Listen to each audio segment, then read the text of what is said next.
2 മാസത്തെ എഗ്രിമെന്റിൽ വാടക ഭാര്യയായി അഭിനയിക്കേണ്ടി വന്ന പവിത്രയുടെ കഥ. പാർത്തന്റെ പെണ്ണ് പവിത്ര.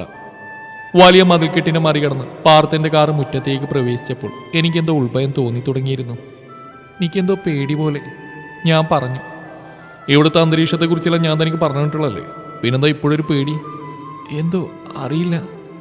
അതിൻ്റെ ഒന്നും ആവശ്യമില്ല, താൻ കൂളായിട്ട് നിന്നാൽ മതി, ബാക്കിയെല്ലാം ഞാൻ നോക്കിക്കോളാം. പിന്നൊരു കാര്യം, നമുക്കിടയിലുള്ള രഹസ്യം അത് നമ്മൾ മാത്രം അറിഞ്ഞാൽ മതി. അറിയാലോ തനിക്ക്. എവിടെയോ ഒരു താക്കീതിൻ്റെ സ്വരം ഞാൻ അറിഞ്ഞു. അതുകൊണ്ട് തന്നെ മറുപടി ചെറിയൊരു മൂളലിൽ ഒതുക്കി. ഞാൻ വിയർപ്പ് തുടച്ചു. വിശാലമായ പൂമുഖത്ത് തന്നെ ഒരു പടക്കുള്ള ആളുണ്ടായിരുന്നു. യുദ്ധത്തിലെ മുന്നണി പോരാളികളെ പോലെ അണിനിരന്ന് നിന്നവരുടെ മുഴുവൻ നോട്ടവും ഞങ്ങളിലേക്കാണ് തിരിച്ചറിഞ്ഞ എൻ്റെ വീണ്ടെടുത്ത ധൈര്യമെല്ലാം ചോർന്നു പോകുന്നതായി ഞാൻ അറിഞ്ഞു. സീറ്റിൽ കരുതിയ ഹാരമെടുത്ത് പുറത്തേക്ക് ഇറങ്ങാൻ ഭാവിക്കുമ്പോൾ പാർത്തൻ കൂടെ ഇറങ്ങാനായി എനിക്കും കണ്ണുകൊണ്ട് സിഗ്നൽ തന്നു. പതിയെ തലയാട്ടിക്കൊണ്ട് ഡോറ് തുറക്കുമ്പോൾ കയ്യിലെ വിറയിൽ ശരീരത്തിലേക്കും പടരുന്നതായി തോന്നി. ഇതെന്താ എല്ലാവരും ഇങ്ങനെ മിഴിച്ചു നിൽക്കുന്നേ? ഞാൻ നേരത്തെ വിളിച്ച് പറഞ്ഞായിരുന്നില്ലേ തിരികെ വരുമ്പോൾ എൻ്റെ കൂടെ പുതിയൊരാൾ കൂടി കാണുന്നു. എൻ്റെ നല്ല പാതി ദാ ഇതാണ് ആള്. പേര് പവി. സോറി, പവിത്ര, അതാ മുഴുവൻ പേര്. എളിയിലൂടെ കൈയിട്ടെന്നെ ചേർത്ത് പിടിച്ച് മറ്റുള്ളവർക്ക് പരിചയപ്പെടുത്തുമ്പോഴും ആരുടെയും മുഖം തെളിഞ്ഞു കണ്ടില്ല. എന്താമ്മേ, നിലവിൾക്ക് ആചാരങ്ങളൊന്നുമില്ലേ ഇവളെ കൈപ്പിടിച്ച് അകത്തേക്ക് വിളിക്കാൻ? ചുണ്ടിലൊരു ചിരി വരുത്തി പാർത്തൻ ചോദിച്ചതും കൂട്ടത്തിലൊരൽപ്പം ഗൗരവം നിറഞ്ഞ മുഖം കൂടുതൽ മുറുകുന്ന കണ്ടു. അപ്പോൾ അതായിരിക്കണം പാർത്തൻ്റെ അമ്മ. ഞാൻ ഊഹിച്ചു. താൻ വിഷമിക്കണ്ട, അല്ലെങ്കിൽ നമ്മളിതൊക്കെ പ്രതീക്ഷ തന്നെയല്ലേ വന്ന്. ഇയാൾ വാ, ഞാൻ തന്നെ കൈപിടിച്ച് കയറ്റിയേക്കാം. എൻ്റെ വലതുകാരൻ ഗ്രഹിച്ച് പാർത്തൻ മുന്നോട്ട് നടന്നു. പിന്നെ വലതുകാല് അത് മറക്കണ്ട, ചിരിയോടെ എന്നെ നോക്കി പറഞ്ഞു. അറിയാതെ എൻ്റെ ചുണ്ടിൽ ആ ചിരിയുടെ ഒരു അംശം പൊട്ടി വീണു. എങ്ങനെയുണ്ടായിരുന്നു നമ്മുടെ എൻട്രി? താൻ പ്രതീക്ഷ അത്ര പാടുകെട്ടോ. ചിരിയോടെയാണത് പാർത്തനെ ചോദിച്ചെങ്കിലും എൻ്റെ ഹൃദയം അപ്പോഴും ഉച്ചത്തിൽ പെരുമ്പറ മുഴക്കുന്നുണ്ടായിരുന്നു. ഞാൻ ആദ്യമായിട്ടാ ഇത്രയും വലിയ വീടെന്നെ കാണുന്നത്. അപ്പത്തൊട്ട് തുടങ്ങിയതാ എൻ്റെ ശരീരത്തിന് വിറയൽ. ഞാൻ പറഞ്ഞു. ആളെന്തോ മറുപടി പറയാനായി തുടങ്ങിയതും മൊബൈലിൻ്റെ ബെല്ലടി കെട്ട് സംസാരം പാതി വഴി നിർത്തി പുറത്തേക്ക് പോയി. മുറിയിൽ തനിച്ചായപ്പോഴാണ് എൻ്റെ കണ്ണുകൾ അവിടമാകെ നിരീക്ഷിച്ച്. ഇത്രയും വലിയ മുറിയോ? എൻ്റെ വീടിൻ്റെ വലിപ്പം കാണും ഈ ഒരു മുറിക്ക് മാത്രം. ആത്മകത്തോടൊപ്പം ചുമരിൽ പതിപ്പിച്ച നീളം കണ്ണാടിക്കരികിലേക്ക് എൻ്റെ കാലുകൾ ചലിച്ചു.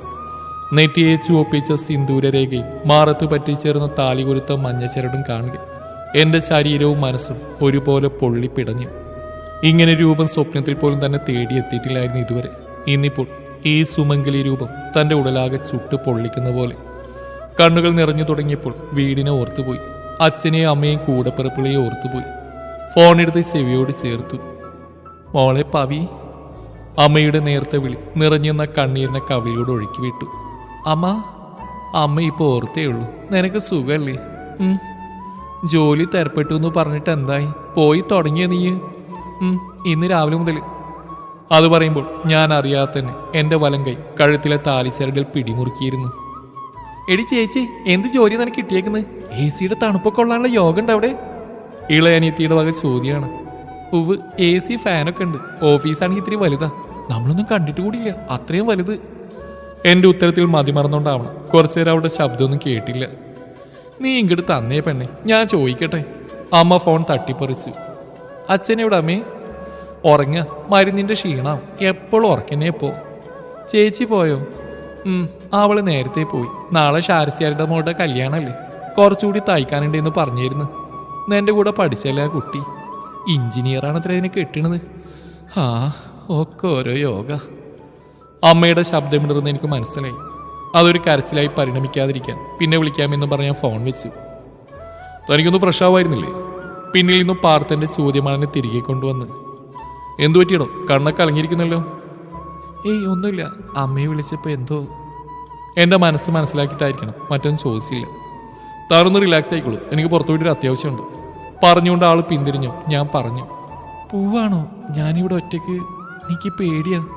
ഒറ്റക്കോ? ഇവിടെ ഇത്രയും ആളുള്ളപ്പോൾ താനെങ്ങനെയാണോ ഒറ്റക്കാവുന്നത്? എന്നാലും ഞാൻ മുഖം കുനിച്ചു. പേടിക്കണ്ട, ഞാനധികം വൈകില്ല. പിന്നെ താനിങ്ങനെ തൊട്ടാവാടിയായി ശരിയാവില്ല കേട്ടോ. പെൺപിള്ളേർക്ക് ഇത്തിരി ഉച്ചിരൊക്കെ നല്ലതാ, പ്രത്യേകിച്ച് ഈ പാർത്തൻ്റെ പെണ്ണിന്. എന്നെ നോക്കി കള്ളച്ചിരിയോടെ കണ്ണിറുക്കി മുറിവിട്ട് പുറത്തു പോകുന്ന ആളെ നോക്കി എൻ്റെ ചുണ്ടുകൾ പതിയെ മന്ത്രിച്ചു. പാർത്തൻ്റെ പെണ്ണ്. ഈ തണുപ്പത്ത് വെറുതെ തറയി കിടക്കണ്ട, ഇങ്ങോട്ട് കയറി കിടന്നോളൂ. നിലത്ത് പായ് വിരിച്ച് ചുരുണ്ടുകൂടി എന്നെ നോക്കി ആളത് പറഞ്ഞപ്പോൾ എനിക്കെന്തോ ജാളിയത് തോന്നി. സാരില്ല, ഞാനിവിടെ കിടന്നോളാം, ഞാൻ പതിയെ പറഞ്ഞു. എന്താടോ, തനിക്ക് പേടിയാണോ എന്നെ? ആ ചോദ്യത്തിലെ ഗൗരവത്തോടൊപ്പം അല്പം പരിഹാസവും കലർന്നിരുന്നെന്ന് എനിക്ക് തോന്നാതിരുന്നില്ല.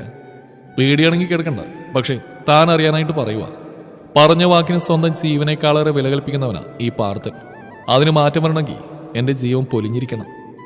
അതും പറഞ്ഞ് തിരിഞ്ഞു കിടക്കുന്ന ആൾക്കാണ് എനിക്കെന്തോ വല്ലായ്മ തോന്നി. പേടിച്ചിട്ടോ വിശ്വാസമില്ലായിട്ടോ അല്ല, എനിക്ക് ഇതാ ശീലം. വീട്ടിലൊരു കട്ടിലേ ഉള്ളൂ, അതിൽ അച്ഛനാ കിടക്കുക. മുമ്പൊക്കെ എന്നെയും ചേച്ചിനെയും കട്ടിൽ കിടത്തി അച്ഛനും അമ്മയും നിലത്ത് കിടക്കുമായിരുന്നു. വയ്യാതായതിൻ്റെ ശേഷം അച്ഛൻ കിടത്താൻ മാറ്റിയത്. കേൾവിക്കാരനായി ഒരാൾ തനിക്കൽപ്പം അഗ്രയായി ഉണ്ടെന്ന തോന്നലാണ് പറഞ്ഞു തുടങ്ങിയതെങ്കിലും ഇതൊക്കെ ഈ ആളോട് പറയുന്നത് എന്തിനാണെന്ന് പിന്നീട് എനിക്ക് തോന്നിപ്പോയി. എല്ലാം പറഞ്ഞു കേൾപ്പിക്കാൻ ഇയാളിൻ്റെ ആരാണ്? മനസ്സിനെ തളർത്തുന്ന ദുഃഖഭാരങ്ങൾ ഇറക്കി വെക്കാൻ മാത്രം എന്തു ബന്ധമാണ് തനിക്ക് ഇയാളുമായിട്ടുള്ളത്? ആരുമല്ല, തനിക്ക് ഇയാൾ ആരുമല്ല. താലിച്ചരടിലൂടെയും സിന്ദൂരരേഖയിലൂടെയും രണ്ട് വ്യക്തികൾ തമ്മിൽ പവിത്രമായൊരു ബന്ധം ഉടലെടുക്കുന്നു എന്ന് വിശ്വസിച്ചിരുന്നൊരു നാളുണ്ടായിരുന്നു. എന്നാൽ ഇന്ന് ആ വിശ്വാസം തനിക്ക് കൈമോശം വന്നിരിക്കുന്നു. താലിച്ചരട് വെറും ചരട് മാത്രമാണെന്നും നെറുകയിലെ ചുവപ്പ് രാശി വെറുമൊരു നിറം മാത്രമാണെന്നും ഇന്ന് താൻ തിരിച്ചറിഞ്ഞിരിക്കുന്നു. പവിത്രയുടെ വീട്ടിലിറങ്ങിയുണ്ട്? പെട്ടെന്നായിരുന്നു ആ ചോദ്യം. ആളും ഉറങ്ങിക്കാണെന്ന ഞാൻ കരുതിയത്. അച്ഛനും അമ്മയും ഞങ്ങൾ 4 പെൺകുട്ടികളും. മൂത്ത ചേച്ചിയാ. കല്യാണം കഴിഞ്ഞായിരുന്നു, പക്ഷേ 2 ആഴ്ച അവളോട് നിന്നുള്ളൂ. മുഴുക്കൂടിയാനായിരുന്നു. മൂക്ക് പിഴിഞ്ഞാൽ പോലും വരുന്ന കള്ളാണെന്നാ ചേച്ചി പറഞ്ഞ്. ആർക്കും പേരുദോഷം കേൾപ്പിക്കാണ്ട് ഞാനിവിടെ കഴിഞ്ഞോളാം, എന്നെ പറഞ്ഞേക്കരുതെന്ന് ചേച്ചി കരഞ്ഞു പറഞ്ഞപ്പോൾ അച്ഛൻ പിന്നെ വിട്ടില്ല. അല്ലെങ്കിലും അച്ഛന് ഞങ്ങളുടെ കണ്ണു നിറയണം സഹിക്കില്ല. അത്രയ്ക്ക് പാവൻ്റെ അച്ഛൻ. ശബ്ദമിടർന്നെന്ന് തോന്നിയപ്പോൾ ഞാനും നിർത്തി. ശബ്ദം മാത്രമല്ല, കണ്ണു നിറഞ്ഞൊന്നും ഞാൻ അറിഞ്ഞത് പുതപ്പ് നനഞ്ഞു കണ്ടപ്പോഴാണ്. എൻ്റെ താഴെയുള്ളവരൊക്കെ പഠിക്കുക. ഒരാൾ +2നും മറ്റാൾ 10ലും. അച്ഛൻ വീണതിന് ശേഷം ഞങ്ങളുടെ ജീവിതത്തിൻ്റെ താളം തെറ്റിയത്. ഒക്കെ ശരിയാവണമെങ്കിൽ എനിക്കൊരു ജോലി അത്യാവശ്യമായിരുന്നു. അതിനാ മായ വിളിച്ചപ്പോൾ ഇങ്ങോട്ട് ഓടിപ്പോന്ന്. പക്ഷേ ഇങ്ങനൊരു ജോലി ഞാൻ പ്രതീക്ഷിച്ചില്ല കേട്ടോ. 2 മാസത്തേക്കുള്ള സാറിൻ്റെ ഈ ഭാര്യ പദവി. രാവേറെ ചെന്നിട്ടും എനിക്കെന്തോ ഉറക്കം വരുന്നില്ല. ആദ്യമായിട്ടാണ് ഒരു അന്യ പുരുഷനോടൊപ്പം ഒരേ മുറി. മനസ്സ് ശുദ്ധമാണ് രണ്ടാളുടെയും. എന്നാലും ചെയ്യണത് തെറ്റല്ലേ എന്നൊരു പേടി. എൻ്റെ അച്ഛനോടും അമ്മനോട് നീതികേട് കാട്ടാന്നൊരു തോന്നൽ. എൻ്റെ കൃഷ്ണ, എന്നോട് പൊറുക്കണേ കേട്ടോ. ഇഷ്ടത്തോടെ അല്ലേ ഈ വേഷം കെട്ടൽ. ഒരുപാട് പ്രാരാബ്ദങ്ങളുണ്ട് എൻ്റെ മുന്നിലേ. ഒക്കെ ഒന്ന് ഇറക്കി വെക്കണേ. ഞാൻ ഒറ്റയ്ക്ക് കൂട്ടിയാൽ കൂടിയില്ലാന്ന് തോന്നി. അതുകൊണ്ടാ ഇതിനൊക്കെ ഇറങ്ങി പുറപ്പെട്ടെ. എല്ലാം നിനക്കറിയണതല്ല എൻ്റെ കൃഷ്ണ. കാത്തോളണേ, എന്നോട് പരിഭവിക്കരുത് കേട്ടോ. അകമുരുകി പ്രാർത്ഥിച്ച് കണ്ണുകൾ അടച്ചപ്പോഴും മുന്നിലൊരു കൊച്ചു വീടിൻ്റെ ചിത്രമായിരുന്നു. ജപ്തി നോട്ടീസ് സ്വന്തം കൈകൊണ്ട് ഏറ്റുവാങ്ങിയ അന്നാണ് ഉറച്ചൊരു നിലപാടെടുത്ത് ഇനി പഠിത്തം വേണ്ട, ജോലി മതിയെന്ന്. അച്ഛനോടാണത് ആദ്യം പറഞ്ഞത്. മറുത്തൊന്നും പറഞ്ഞില്ല. പക്ഷേ കുഴിഞ്ഞ 2 കണ്ണുകൾ എന്തൊക്കെയോ എന്നെ നോക്കി വിലപിക്കുന്നുണ്ടെന്ന് ഞാൻ തിരിച്ചറിഞ്ഞു. ലക്ഷ്മിയെ, പഠിത്തൊക്കെ കഴിഞ്ഞ നമ്മുടെ മോൾ ആരാന്നാന്റെ വിചാരം? കളക്ടർ. പഠിക്കാൻ മിടിക്കായിരുന്നു എന്നെ അച്ഛൻ കണ്ട സ്വപ്നമായിരുന്നു IAS. പഠിക്കാൻ അലസത തോന്നുന്ന ദിവസം. ഇനി നാളെ പഠിച്ചോളാം അച്ഛ എന്ന് പറഞ്ഞ് ചിണുങ്ങിന്നാൽ ഇന്നത്തേക്കുള്ളത് ഇപ്പോൾ, നാളത്തേക്കുള്ളത് ഇന്ന് എന്ന് പറഞ്ഞെന്നെ പിടിച്ചിരുത്താറുള്ള അച്ഛൻ്റെ അന്നത്തെ ആ നിസ്സഹായാവസ്ഥ കണ്ണുനീരിൻ്റെ നനവോടെ നോക്കിക്കാണേ എനിക്ക് കഴിഞ്ഞുള്ളൂ. മായ, നീ നിൽക്കുന്നിടത്ത് എനിക്കും കൂടി ഒരു ജോലി തരപ്പെടുത്തി തരാൻ പറ്റൂടി നിനക്ക്? കൂട്ടുകാരിയെ വിളിച്ച് അന്വേഷിച്ചതും എൻ്റെ മാത്രം തീരുമാനമായിരുന്നു. നീ ധൈര്യമായിട്ട് വാടി, പരിശ്രമിച്ചാൽ കിട്ടാത്ത ജോലിയൊന്നും ഈ ഭൂമി മലയാളത്തിൽ ഇല്ലടി വച്ചേ. അവൾ തന്ന ഊർജ്ജം കൊണ്ടാണ് വീട്ടുകാരുടെ പാതി സമ്മതവും വാങ്ങി ഞാൻ ഈ നഗരത്തിൻ്റെ അതിഥിയായി എത്തിയത്. ഇറങ്ങാൻ നേരത്ത് മാത്രമേ അച്ഛന് മുഖം കൊടുത്തുള്ളൂ. ആ കണ്ണുകളിലേക്ക് നോക്കാനുള്ള ത്രാണിയില്ലായിരുന്നു എനിക്ക്. കൈകൾ രണ്ടും കൂട്ടിപ്പിടിച്ചപ്പോൾ അച്ഛൻ വിതുമ്പി. അച്ഛനോട് വെറുപ്പ് തോന്നുന്നുണ്ടോ എൻ്റെ കുട്ടിക്ക്? സ്വപ്നങ്ങൾ തന്നിട്ട് അതിന് നിറം പിടിപ്പിച്ച് തരാൻ കഴിയാണ്ടായില്ലേ അച്ഛന്? എൻ്റെ ഈശ്വരന്മാരെ, എന്തൊക്കെയാ ഞാനീ കേൾക്കണ്? എനിക്ക് വെറുപ്പോ? എന്തിനാ? എനിക്ക് ജന്മം തന്നേനോ? അതും എൻ്റെ അച്ഛനോട്? ഇല്ല കേട്ടോ, ഇല്ല. എനിക്കതിന് ഈ ജന്മം കഴിയോ അച്ഛ? ഇന്നും ഈ കാൽച്ചോട്ടിൽ നിൽക്കണം തന്നെയാ ആഗ്രഹം. എന്നാലും പോണം. തുന്നിച്ചേർക്കാനും നിറം പിടിപ്പിക്കാൻ ഇനിയുണ്ടല്ലോ നമുക്ക് സ്വപ്നങ്ങൾ. ഇരുവശങ്ങളിലായി ഇളയതുങ്ങളെ ചേർത്ത് പിടിച്ച് ഞാനത് പറയുമ്പോൾ ഞങ്ങൾക്ക് വേണ്ടി എവിടെയെങ്കിലും ഒരു മഴവിൽ നിറങ്ങളെ താലോലിക്കുന്നുണ്ടെന്ന് മനസ്സ് പറയുന്നുണ്ടായിരുന്നു. ഇതാണ് പാർത്ഥൻ സാറിൻ്റെ ക്യാബിന്. നിന്റെ ജോലിക്കാരെ ഞാൻ അദ്ദേഹത്തോട് പറഞ്ഞിട്ടുണ്ട്. നീ ധൈര്യമായിട്ട് ചെല്ല്. മായനെ ഒറ്റയ്ക്ക് വിടാൻ ശ്രമിച്ചെങ്കിലും ഞാൻ പോയില്ല. അവൾ കൂടി വേണമെന്ന് വാശി പിടിച്ചാണ് ഞാൻ അവനെ കൂട്ടുപിടിച്ചത്. അനുവാദം വാങ്ങി അകത്ത് കടന്നപ്പോൾ ആളൊരു അർജന്റ് കോളിലായിരുന്നു. സർ, ഇതാണ് ഞാൻ പറഞ്ഞ ആള്, പേര് പവിത്ര. അവൾ വിനയത്തോടെ എന്നെ പരിചയപ്പെടുത്തി. എന്നൊരു അമർത്തിയ മൂളിലോടെ ആളെന്നെ കുറച്ചുനേരം അടിമുടി വീക്ഷിച്ചു. എനിക്കെന്തോ വല്ലായ്മ തോന്നി. ആദ്യമായിട്ടാണ് ഒരാണിങ്ങനെ എന്നെ ചുഴിഞ്ഞു നോക്കുന്നത്. ഞാൻ പതിയെ മായയുടെ നിഴല് പറ്റി നിന്നു. തനിക്ക് ഒരുപാട് പ്രശ്നങ്ങളൊക്കെ ഉണ്ടെന്ന് മായ പറഞ്ഞു. എല്ലാം നമുക്ക് എത്രയും പെട്ടെന്ന് പരിഹരിക്കാം. തനിക്ക് സമ്മതമാണെങ്കിൽ മാത്രം. ആളെന്തൊക്കെയോ കണക്കൂട്ടിയിട്ടെന്ന തോന്നലാണ് ഞാൻ മായയുടെ കൈ ശക്തിയായി പിടിച്ചു വലിച്ചത്. വാ മായി, നമുക്ക് പോവാം, എനിക്ക് ഈ ജോലി വേണ്ട. ഭയവും സങ്കടവുമെല്ലാം കൂടി തിങ്ങി നിറഞ്ഞ് ഹൃദയം പൊട്ടിപ്പോകുമെന്ന അവസ്ഥയിലായിരുന്നു ഞാൻ അപ്പോൾ. നിക്കടി, സാറ് പറയട്ടെ. മായയുടെ അനുനയത്തിന്റെ വാക്കുകൾ. നീ വരണിലേക്ക് വേണ്ട, ഞാൻ പോവാ. വർദ്ധിച്ച ദേഷ്യത്തോടെയാണ് ഞാൻ ഡോറിനടുത്തേക്ക് ഓടിയത്. ഞാൻ തനിക്ക് നൽകാൻ ഉദ്ദേശിക്കുന്ന ഒരു ജോലിയല്ല, പകരം ഒരു താലിയാണ്. അതും ജീവപര്യന്തം വേണ്ട, വെറും 2 മാസത്തേക്ക്. എന്റെ കാലുകൾ നിശ്ചലമായി. പറയുന്നതിന്റെ യഥാർത്ഥ പൊരുളറിയാതെ ഞാൻ നെറ്റി വിളിച്ചു. ഡി, നിനക്കൊന്നും സംഭവിക്കില്ല, വെറുതെ ഒന്ന് അഭിനയിച്ചാൽ മാത്രം മതി. നിന്റെ പ്രശ്നങ്ങളൊക്കെ നിനക്ക് തീർക്കണ്ടേ, അനിയത്തിമാരെ പഠിപ്പിക്കണ്ടേ, വീട് തിരിച്ചു പിടിക്കണ്ടേ, അച്ഛനെ ചികിത്സിക്കണ്ടേ, ചേച്ചിക്ക് ഒരു ജീവിതം ഉണ്ടായി കൊടുക്കണ്ടേ. പിന്നെ നിനക്കില്ലയുടെ ഒരു സ്വപ്നം, നിന്റെ അച്ഛൻ കണ്ട സ്വപ്നം, IAS എന്ന സ്വപ്നം. മായ ഓരോന്നായി എണ്ണി പറയുമ്പോഴും എൻ്റെ ഉള്ളിൽ തീയായിരുന്നു. മറുത്തൊരു വാക്ക് പറയും മുമ്പേ വീണ്ടും ആളുടെ ശബ്ദം കേട്ടു. ഭാര്യാപദം മറ്റുള്ളവർക്ക് മുമ്പിൽ മാത്രം മതി. ബെഡ്റൂമിൽ നമ്മൾ തികച്ചും അന്യ 2 വ്യക്തികൾ മാത്രമായിരിക്കും. മറ്റൊരർത്ഥത്തിൽ നോട്ടം പോലും തനിക്ക് എന്നിൽ നിൽക്കേണ്ടി വരില്ല. തനിക്കെന്നെ വിശ്വസിക്കാം. വിശ്വസിച്ചവരെ ചതിച്ച് ഈ പാർവതിന് ശീലമില്ല. എന്റെ കണ്ണീര് മുഴുവൻ തലയിണ ഏറ്റുവാങ്ങിയിരുന്നു. ഉള്ളിലെ ഗദ്ഗതം കുറച്ചൊരു ശബ്ദത്തോടെ തേങ്ങലായി ഭവിച്ചപ്പോൾ മുറിയിൽ വെളിച്ചം വീണു. പവി, ഉറങ്ങില്ല ഇതുവരെ? ചോദ്യം കേട്ടതും കണ്ണുകൾ അമർത്തി തുടച്ചുകൊണ്ട് ഞാൻ വേഗം ചാടി എഴുന്നേറ്റു. എന്താടോ, കരയായിരുന്നു താൻ? ഞാൻ മറുപടി പറയാൻ നാവും മടിയാണിക്കുന്ന പോലെ. ഇങ്ങനെ പോയ 2 മാസത്തേക്ക് എൻ്റെ ഉറക്കം ഗോവിന്ദ അല്ലേടോ?